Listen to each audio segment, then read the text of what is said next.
Hey guys, Insomnia here with some more AFK Arena. Today we are back looking at Numisu and Satrana, looking at some of the changes to the hero. So we're going to go through the old Numisu right now, which Resonating Blast creates an explosion that deals 200% damage and does more damage if it hits when totems are up. So again, as a support class, his main ability was damage, and he did not do much damage at all. Rejuvenating Totem sets down a Rejuvenating Totem that deals 80% of their total attack rating. The totem remains active, healing for 3% per second, which, as you know with the totems, they die very, very fast. A lot of people killed them. That's a priority target. They are a distraction to the enemy team, and the Rejuvenating Totems would die super fast. Same with the Offensive Totems. Died really fast. It heals itself for 10% health per second, usually 1 or 2 hits. The totem was down, so it didn't really do anything whatsoever. Last one is Nimitzu increased the ally with the highest attack rating, haste, by 40 for 10 seconds, or up to 12 seconds for 50 haste, which again didn't do very much. So looking at our new Nimitzu, this is actually the reworked Nimitzu as we know him on the test server. So if you look, complete, entire new rework. Voodoo Blessing, remember this was Resonating Blast, chooses 2 friendly heroes on the battlefield to receive a blessing, restoring health equal to 400% of his attack power, with priority given to frontline heroes. So this is what we needed for Mauler support. He will be able to heal your 2 primary targets in the front, prioritizing them with the heal when he does his ultimate. Enemies near allies, when they are healed, take 260% attack power worth of AoE damage. So again, they're taking damage similar to his Resonating Blast that he did. Slightly less damage, which that's okay. We want him for support. Level 3 recovery effects are increased by 480% of attack power. Rejuvenating Totem is up to 100% of the total attack rating, 3 health per second. The Rejuvenating Totem can be targeted and destroyed by enemies and possess 240% of Nimitsu's own health rating. Heals 130% of total attack rating value. So again, with him being a support class, he needs to be regeneration, he needs to be a healing. He is a support class, as we've seen. So now he has 2 abilities that can support, and his totems that can survive and actually do 130% of total attack rating value. Offensive Totems, place the totems of vertical behind an enemy. When the totem is placed, 120% of attack power and AoE damage, and mocks nearby enemies for 2 seconds, forcing them to use normal attacks against them. So if you have a hero that uses normal attacks, such as Gwen, Khazard, a lot of heroes with powerful normal attacks, this is going to be the distraction. He has the same defense rating as Nimitzu and hit points equal to 650% of his attack power. Again, the Offensive Totem heals it by 10% per second, and damage is up a little bit higher. Last one, same or similar, buffs an ally with the highest attack rating, 40 haste, and 20% normal attack speed. The normal attack speed, again, is a buff. The only one before, remember, was a haste for a couple seconds. Level 2, the haste is increased to 50 in normal attack speed by 30, which for some of the heroes, like I just mentioned, Sophia, you have Gwen, you have Khazard, some of the heroes that really benefit from a higher attack speed, including they're getting haste as well for 12 seconds, which is very, very powerful. His signature item as well, beginning of Nimitzu sets down offensive totems in the center, plus 10 at the beginning of battle. Nimitzu sets down rejuvenating totems. Health of the totems increased by 40% and 100%, which let's look at the old Nimitzu, which we have here. Signature item. We'll go ahead and check it out. Just switching between the accounts so we can make sure we see the old to the new. At the beginning, gets a rejuvenating totems, 40 and 100, so signature item stays the same, but the skills, as you can see, have been 100% reworked. So he will be a true support hero for the Maulers, which is exactly what we needed. So let's go ahead and look at Satrana as well. Satrana was a hero that would come out, and she's a frontline hero, but she is intelligence based. Meaning that she deals magical damage, but also meaning that she doesn't have much defense. She dies super, super fast, which is not what you want in a hero. So her old fire seeds throw several fire seeds at an enemy with the highest combat rating, which stick to their body.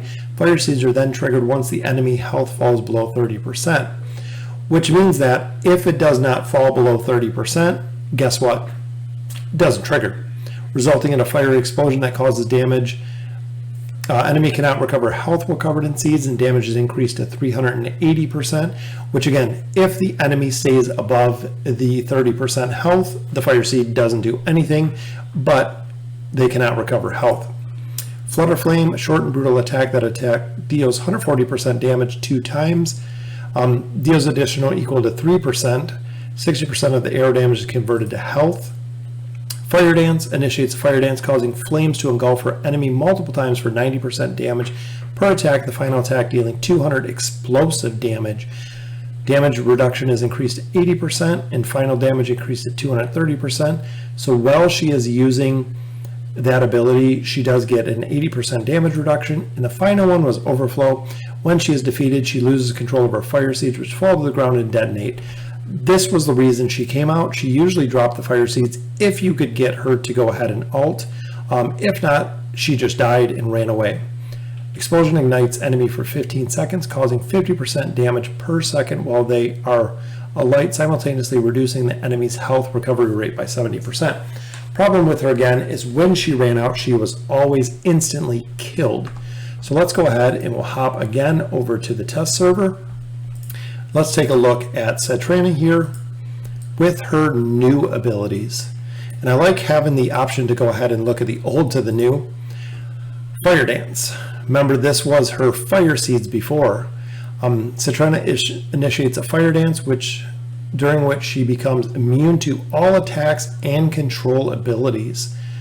Satrana's attack deals 80% damage multiple times to enemies, with the final attack dealing 200% explosive damage, up to 240% damage there. The Flutter Flame, which was her other attack, the normal attacks change, allowing her to pounce forward a small distance, dealing 120% damage 2 times to the enemy. Damage reduced by Satrana is reduced by 25% while the attack animation is in motion. Again, she has a heal there. As you notice, the fire seeds were her ultimate ability. The fire seeds are no longer her ultimate ability.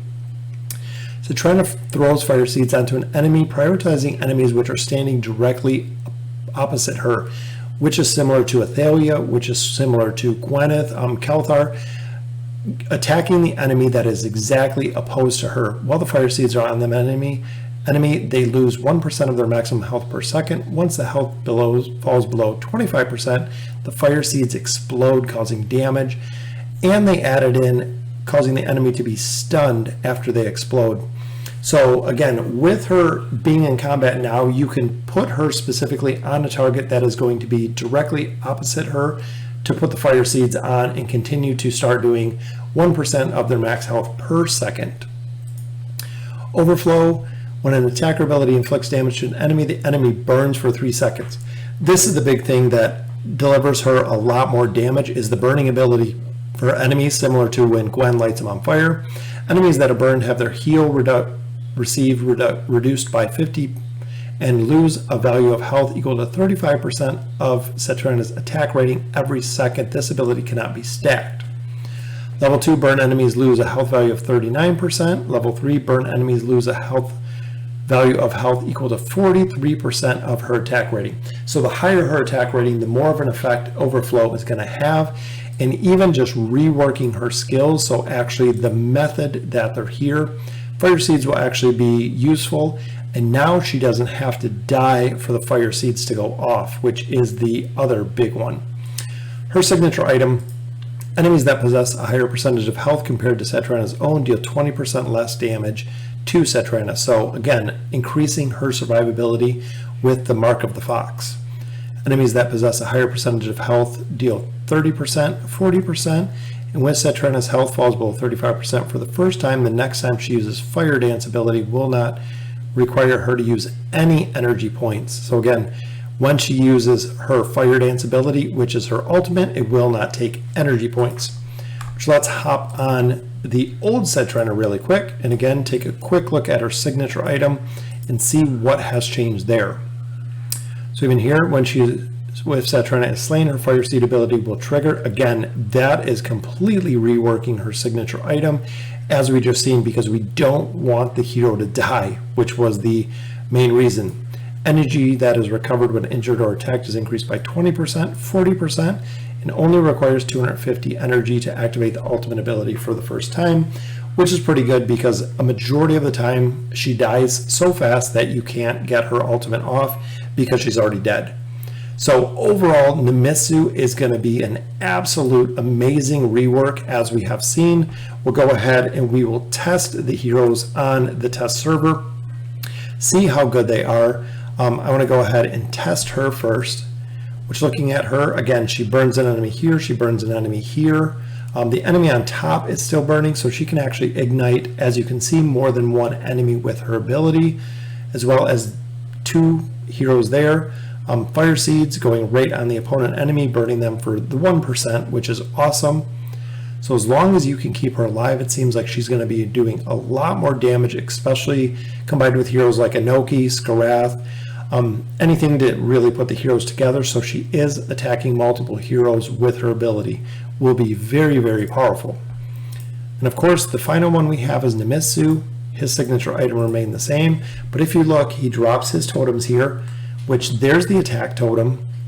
As you can see, look at the healing totem and look at the insane radius that we're seeing here with the totems.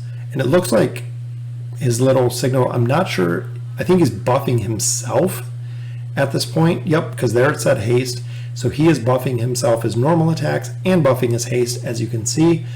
So he's going to be doing a lot more damage. He's going to be doing a ton more healing. His totems are going to be that much stronger. He is going to be the support class, because we also know in the Elder Tree how powerful the support tree is and how powerful the support class is. So Nimitzu, an absolutely amazing rework. I cannot wait to see him. So glad I have him on my Mauler account.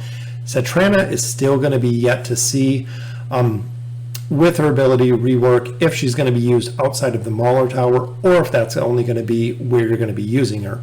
So let me know in the comments what you guys think. Very cool to see the rework for both heroes. Excited to see Nimitzu and test him out. Seems like he is just going to be a monster, as you can see here. Very, very cool to see. So again, let me know in the comments what you guys think. And as always, thank you guys for watching.